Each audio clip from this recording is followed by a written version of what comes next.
नमस्कार.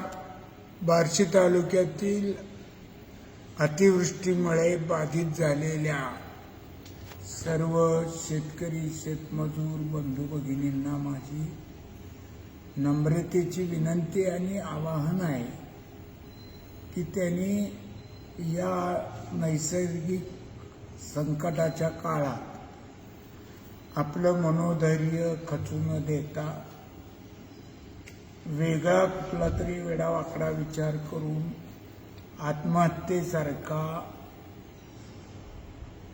प्रकार हा करू नये. शेवटी आपलं जीवन हे लाख मोलाचं आहे.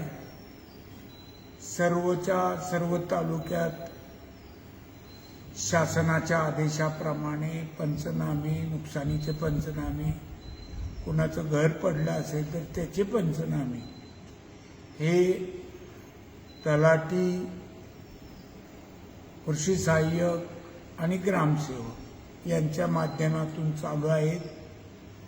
त्याही बाबतीत कुठं काही आपल्याला अडचण आली तर आपण डायरेक्ट माझ्याशी थेट संपर्क साधावा.